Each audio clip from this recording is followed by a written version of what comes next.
Okay, so let's do our guided collective reading. Hello, my dear. Welcome or welcome back sa ating YouTube channel. My name is RJ, your tarot card reader. And kagaya po ng nabanggit ko kanina, ang gagawin natin ngayon is guided collective reading.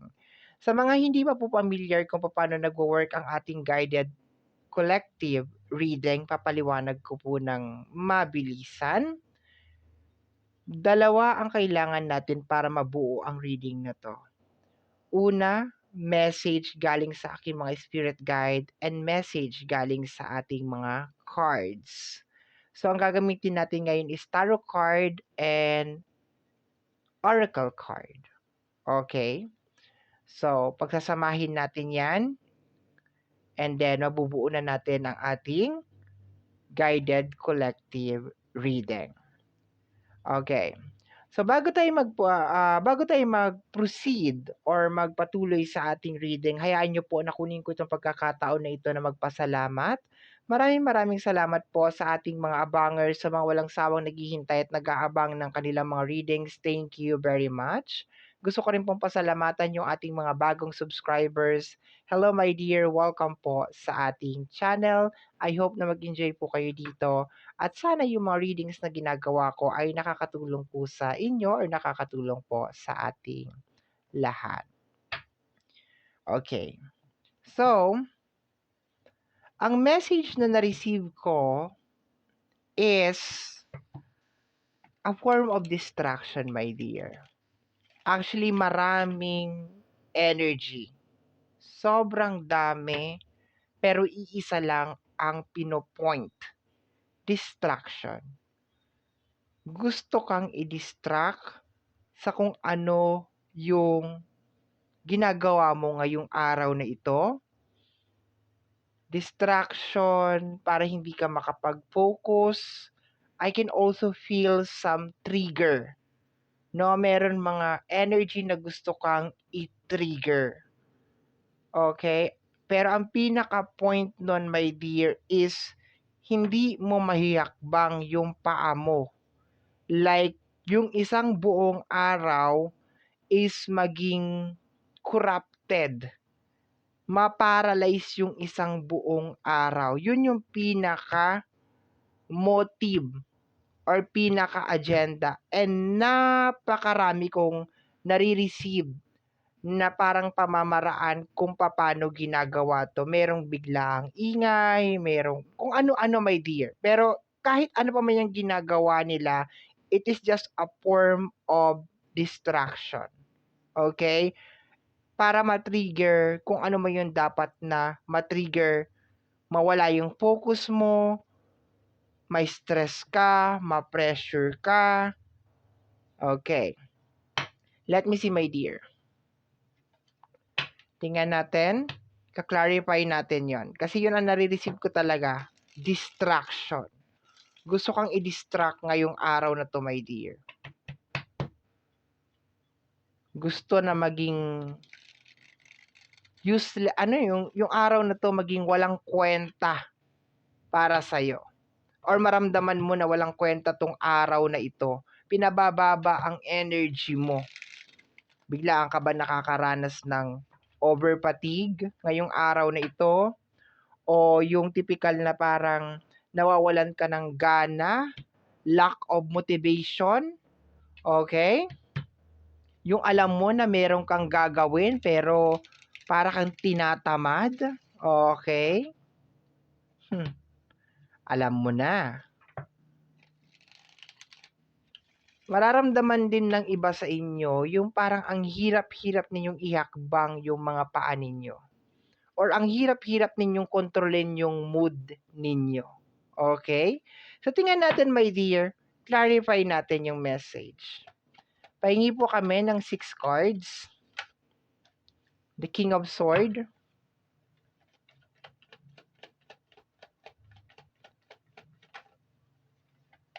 The Tower. Aber.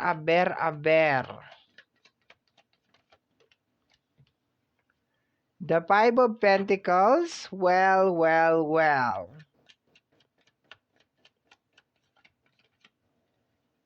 The Four of Cups, magaling.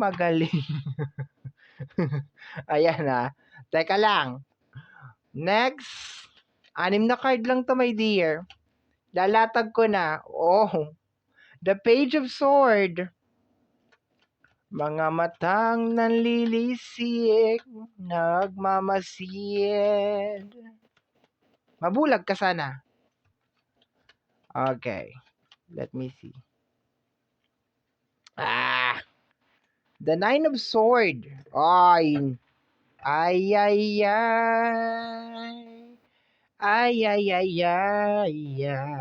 Okay. Energy ng King of Sword. Okay.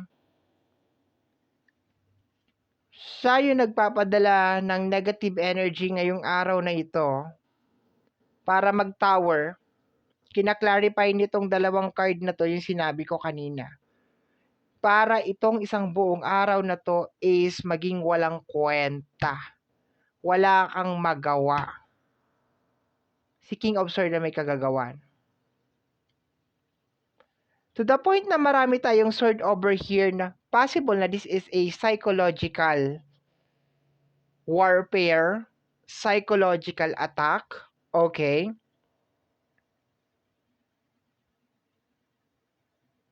Possible din, my dear, for some of you na kasama mo ito.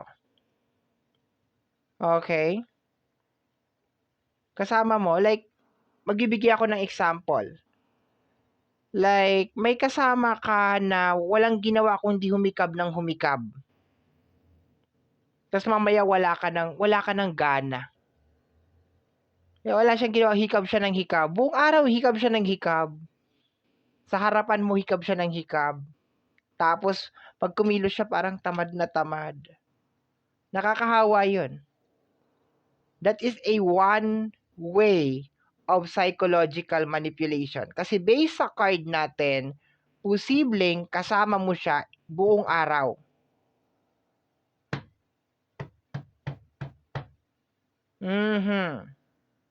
Kasi bakit? Meron tayong Page of Sword. So, ibig sabihin, nakikita ka niya. Nakikita ka niya, and gusto niya na ito yung maging outcome, 9 of Sword. Gusto niya may stress ka. Yun ang gusto niya makita na outcome ngayong araw na ito. Ibig sabihin, hindi niya ginagawa yun nang dahil talagang napapagod siya o talagang nai-stress siya. Ginagawa niya yun kasi gusto niya na ma-distract yung focus mo at attention mo sa mga bagay na ginagawa mo as of this moment. Tingnan mo. Diba? 9 of Sword. Page of Sword. Sword is energy ng mind. Possible na psychological manipulation. 5 of Pentacles at saka 4 of Cups. Alam niya, my dear, na makakaalis ka na sa isang sitwasyon. To the point na pinapanood mo to, malapit na ma-resolve yung problema mo na may kinalaman sa usapin ng pinansyal. And yun ang dahilan, my dear, kung bakit ka dinidistract. That's the thing. Okay? So let us just put it this way. The more distraction, okay? Para ma-break natin yung cycle, kailangan makagawa tayo ng paraan para ma-break natin yung cycle or mas kilala na spell. Okay? Para ma-break natin yung spell. Eto yun, my dear. The more kang tinatamad, ibig sabihin, malapit ka na sa finish line. Tandaan mo tong sasabihin ko. The more mo nararamdaman yung pagkatamad, yung lack of motivation, ibig sabihin malapit ka na sa finish line. Kailangan nating i-break tong sinesend na blockage na to. Sinesend ni King of Sword. Possible na this is energy of practitioner to. Practitioner. Okay. Gusto ka ma-stack. Ayan o, linaw o. Gusto ka makitang na-stress. Gusto ka niya nakikita na stress, na pressure. Natutuwa ang puso niya, my dear, pag naghihirap ka. pag naghihikayos ka. Kaya nga ayaw kanyang maalis diyan, eh. Kasi yung paghihikayos mo na yan, yung paghihirap mo na yan ang nagbibigay ng parang chocolate sa puso niya. Diyan siya nag-i-enjoy. Diyan siya natutuwa. Diyan nagagalak yung kanyang puso. Yung makita ka niya na naghihirap. Yung nakita ka niya na alam mo yun, yung parang hindi ka na magkanda-ugaga, na hindi mo na alam kung anong gagawin mo. Diyan siya natutuwa. This practitioner, the King of Sword,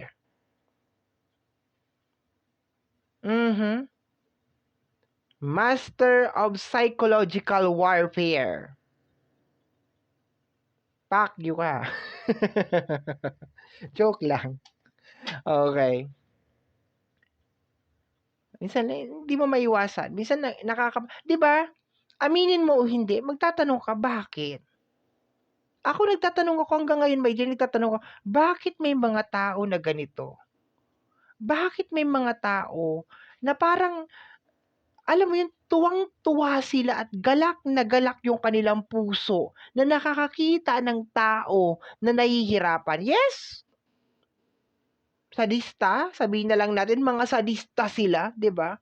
Pero, 'di ba, ano ba magiging benefits nila doon? I don't see any, maliban na lang kung may nangyayari na naman na competition in the background, 'di ba? At ikaw na naman ulit ang pinagpupustahan, 'di ba? Kaya kong patumbahin yan si ganito, kaya kong pasukuin yan si, kasi diyan lang naman yan sila, nagkakaroon lang ng interest ang tao sa iyo, my dear. Natirahin ka ng tirahin, una pag meron sila makukuha sa iyo, at saka pag meron nangyayari na something in the background.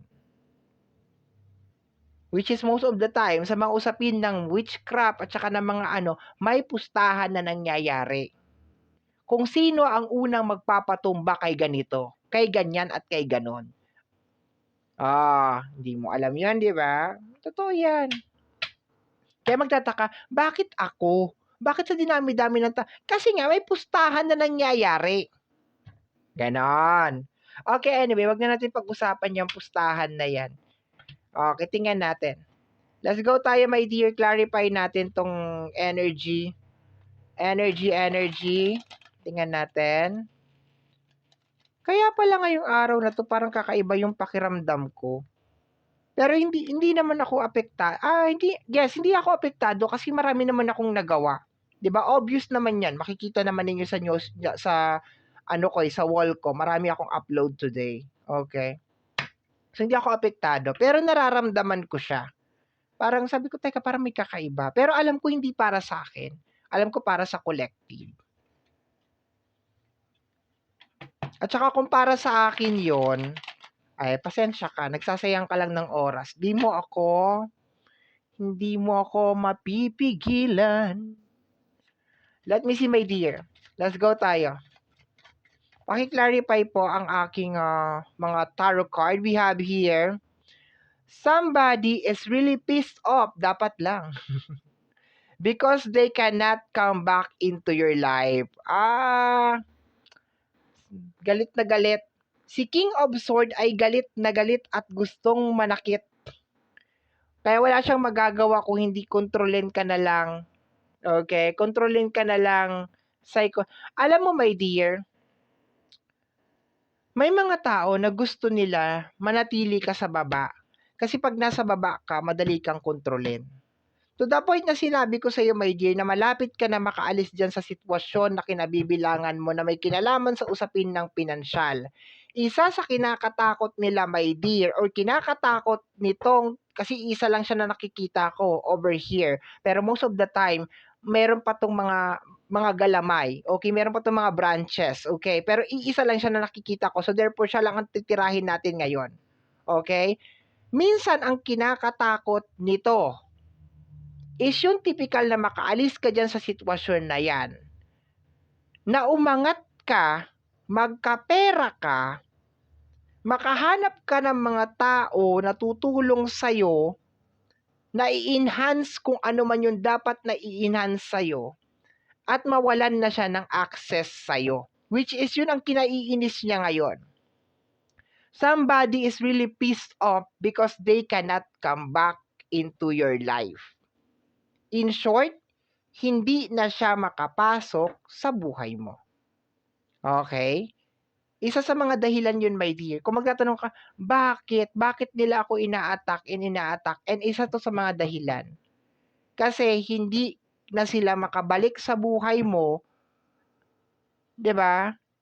And hindi ka na nila ma-manipulate and hindi ka na nila makontrol. Okay? Let me see. Next card tayo. Next card.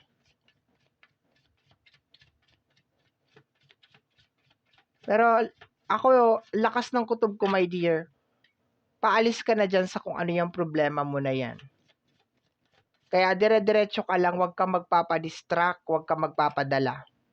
Somebody is getting insane thinking about you. O, di ba? May natatanggalan na ng turnilyo. 'Di ba?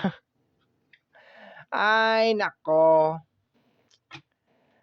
Yung, alam mo, nakukuha ko dito, my dear, yung bigat, 'di ba sabi ko nga possible na nakakasama mo, yung bigat na nararamdaman nila, ipinapasa nila sa'yo. Yung bigat, pinapasa nila sa'yo. Okay? So, meron daw galit na galit dito, buwisit na buwisit, at saka insane, nawawala na sa sarili, okay?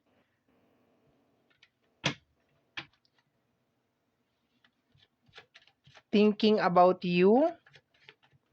Ala.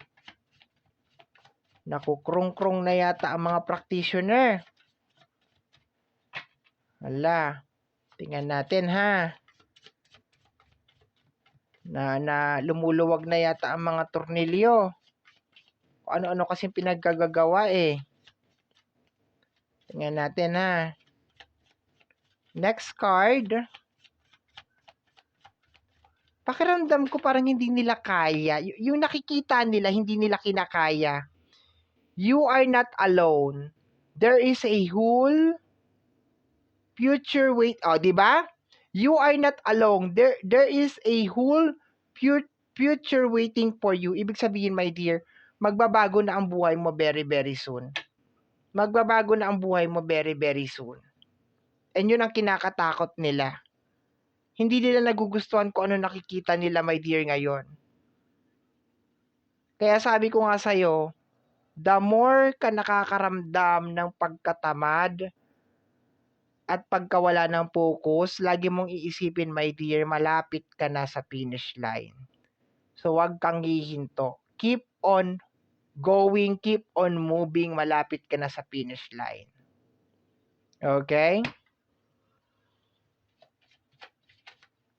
Let me see. Dalawang card. Anong sabi? Somebody is spending a big amount of money to do spell work on you. Sabi ko na ito ay binayaran. Binayaran, meron pa, may ano pa to, may amo to. Binayaran to. 'Di ba sabi ko nakakasama mo? Ibig sabihin, nakakatanggap siya ng pera.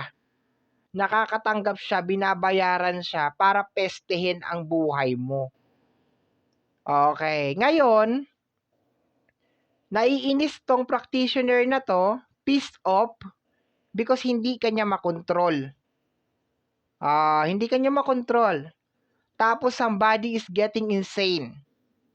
Baka yung nababaliw is yung nagbabayad ng big amount of money. Kasi ang laki na ng ginastos niya 'Di ba? Binayaran niya lahat ng kaya niyang bayaran, my dear, para hindi ka makaabot dito sa stage na to. Dito sa punto, dito, my dear. Sa point na to ng buhay mo.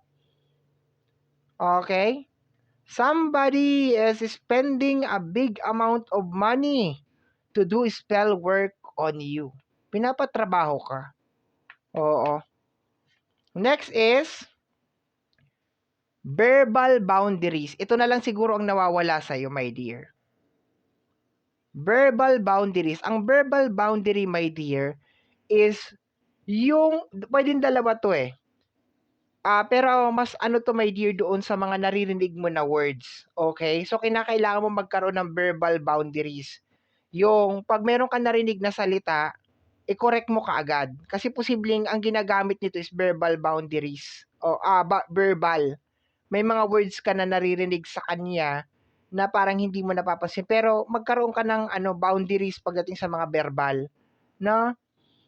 Magkaroon ka yung parang hindi mo ako pwedeng murahin dahil hindi mo ako pinapakain. Yung mga ganon, no?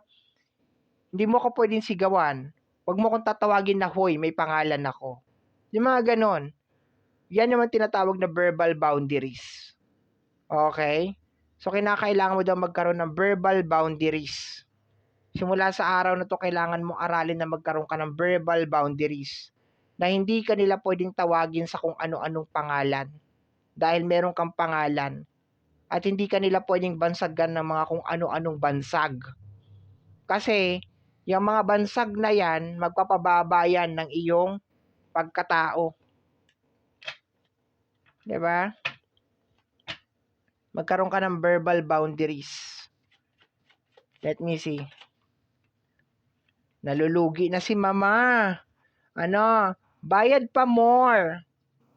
Bayad pa more, mama. Mama, spend money pa more.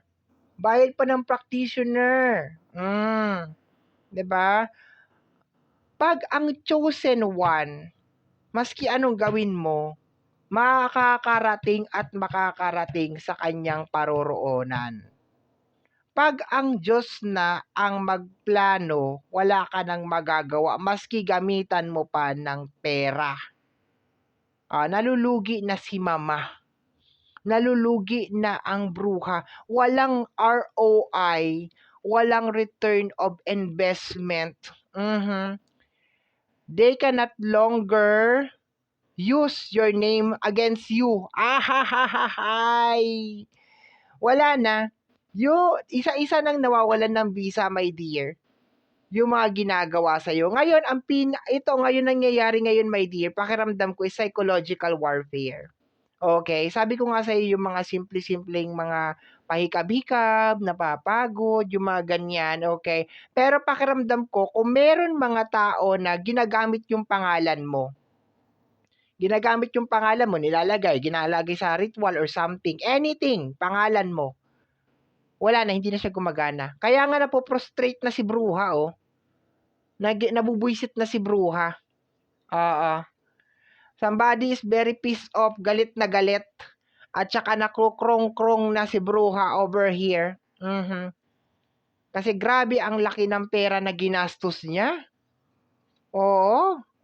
Pero hindi kanya napigilan. Dire-diretso ka lang, my dear, ha? Dire-diretso ka lang, maniwala ka sa akin. Matatapos din yung kalbaryo mo. No? Wala tong magiging return of investment si bruha.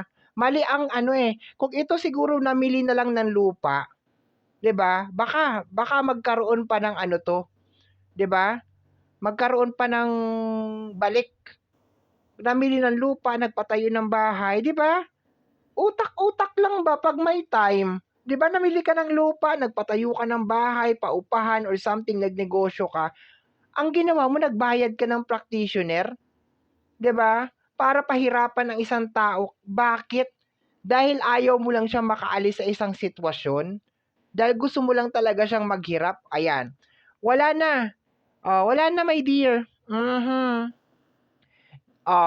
Ngayon, sige, sisingit ko to, ha. Di ba sabi ko nga sa inyo, nararamdaman ko siya kanina pa. Kaninang umaga ko pa siya nararamdaman. Ngayon, kung para sa akin to, kasi dito din ako bumabase, my dear, dito din ako nagbe-base sa collective natin. Dito din ako kumakapit. Akala nyo para sa inyo lang to? Dito din ako kumakapit. Ngayon, kung ito ay para sa akin din,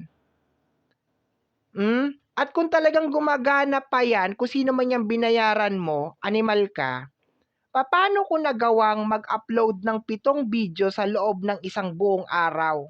So, ibig sabihin, hindi na gumagana yung ginagawa mo. Nauubusan ka na ng option, bakla. Kung para sa akin to, ha? Kung para sa akin 'to. 'Di ba? Ibig sabihin, hindi na siya gumagana. Hindi na siya nagwo-work. Nauubusan na siya, my dear. Nauubusan na siya ng alas. And they can no longer use your name against you. Lahat ng ritual na ginamit ang pangalan mo, simula sa araw na ito na binasa ko tong reading na ito, ginawa ko tong reading na to, wala ng bisa yan. Hindi mo na pwedeng gamitin ang pangalan ng mga collective laban sa mga collective. Ngayon, ano na lang ang pagpupukusan mo? Psychological warfare. Doon ka na lang sa psychological. Kasi hindi na gumagana yung mga witchcraft mo. Pati yung practitioner mo, hindi na rin gumagana. Oh. 'Di ba? Kawawa ka naman. Naubusan ka pa ng pera. Nalugi na si mama. Bangkarote na si mama. No. Basta ikaw, collective, dire-diretso ka lang.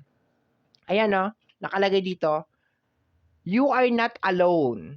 There is a whole future waiting for you. Ibig sabihin, there's something big na naghihintay sa'yo. Okay? Kung meron man pangalan, doon yun, sa future. Kung may nakalagay na kung saan nakalagay ang pangalan mo, doon sa trophy in the future. Doon sa blessing, doon sa reward. Paalis ka na, my dear, dito sa problema na to. Sige lang, keep on going lang. Ang magagawa na lang na talaga nito is pababain na lang talaga or i-trigger ka, my dear. I-stress ka, i-pressure ka. Yan na lang ang kaya nilang gawin talaga. Gumawa ng mga gulo, ng mga diversion, yun na lang. Yung witchcraft, wala na. Nga si bakla. Okay? So my dear, yan po ang nasagap natin na message energy para sa araw na ito. Kagaya po ng lagi ko sinasabi, ang tanging hiling at dasal ko lamang po sa ating buong may kapal na ang mga readings na ginagawa ko ay nakakatulong po sa ating lahat. Maraming salamat po. Thank you, my dear. Bye-bye. Take care of yourself.